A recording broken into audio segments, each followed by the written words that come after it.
Never mind that now. What about the nutter with the laser gun thing? There, Doctor. Now leave so we can, the Ishlan asked. Certainly. But my little handheld device, began the doctor, gesturing with his sonic screwdriver, detected augmented Time Lord technology. How do you think we traveled the millions of miles to get to this planet?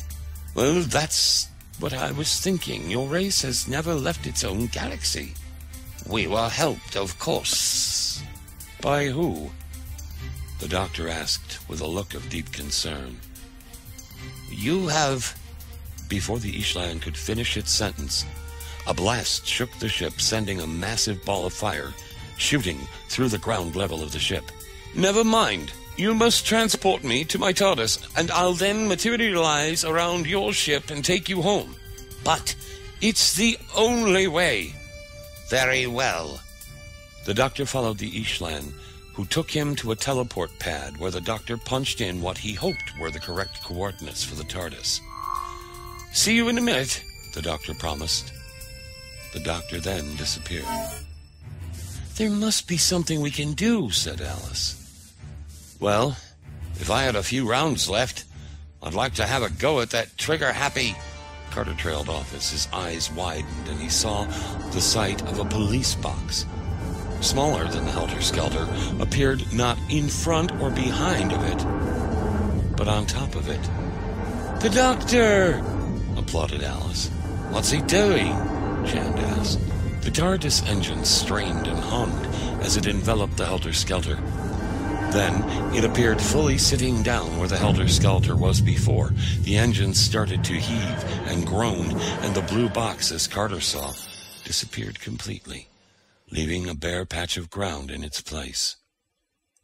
I don't believe it, mumbled Carter. Inside the TARDIS, the doctor pressed a button on the console. Ishlans, you are in one of the TARDIS's larger rooms. Sit tight. You'll be home before you know it. Thank you for flying TARDIS Air. My officers searched the warehouse, Carter reported to Alice and Chand. I'm afraid they didn't find anything. Oh, right. It must have been one of the Ishlans. Why did the doctor help them and leave us stranded in 1972? Alice questioned. Stranded? Carter asked. Alice nodded to herself, and Chand offered Carter a smile as he dug his hands into his pockets. Well, I must go and make a report. What a way to spend my last day on the force. Your last day? Said Chand. Yes, said Carter. Congratulations, offered Chand. Thanks. Now, are you sure I can't give you a lift to anywhere? Parents? No, said Alice. I don't think they've even met yet. Sorry? Asked Carter. Never mind.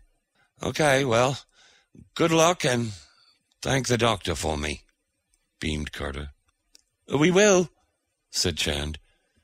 If we ever see him again, he added under his breath. Alice and Chand watched Carter and his officers drive away. Well, any ideas? Chand asked Alice. Nope. Wait, I suppose, she huffed. It's starting to get dark, pointed out Chand. Yeah, slurred Alice, biting her fingernails. Just as a few spots of rain began to fall, the pair heard the familiar and welcome sound of the TARDIS. Chand and Alice smiled at each other, but instead of the familiar police box materializing, in front of them appeared a red phone box. That red phone box, uttered Alice as the ship landed. We keep seeing a red phone box, Chand, remember? Yeah, in Iran. And the disappearing phone box back home in the paper, and the one I saw in Blythburg. Basically everywhere we've been. And remember the one we couldn't get into just before we met the doctor? Alice nodded. The phone box opened, and out stepped a masked figure.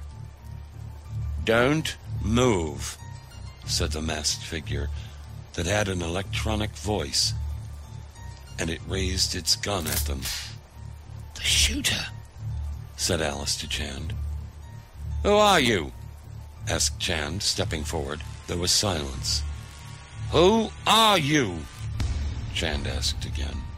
The masked figure fired its gun, and the blue laser blast hit Chand square in the chest. A look of shock swept across Chand's face. He touched the wound, then fell to his knees before dropping, lifeless, to the ground. "Chand!" cried Alice, who had now been grabbed by the assailant. Alice tried to break free of her captor's clutches as Chand lay dying, but to no avail, and she was dragged, kicking, screaming, yelling, and fighting into the phone box. The rain began to lash down, and after a few seconds, the TARDIS disguised as a phone box dematerialized just as the doctor returned in his. Emerging from the police box, the first thing the doctor saw was Chand lying still on the muddy ground. "Chand!" he called, rushing to his companion's side. "Chand, can you hear me?" he desperately asked, noticing the deep wound in Chand's chest. "Chand?" Chand slowly opened his eyes. "Doctor," he breathed. "What happened, Chand?" A TARDIS. Looked like a phone box." "You've seen it before?" "Yes, I know all about it from the Eastlands. Where's Alice, Chand?" Chand's eyes closed. "Chand!" repeated the doctor. "Gone," sighed Chand, once again opening his eyes. The doctor brushed the rain off Chand's face. "I'm so sorry, Chand." "Doctor," whispered Chand. "Yes." "Find her." "I will," assured the doctor, as Chand closed his eyes for the very last time. "I promise."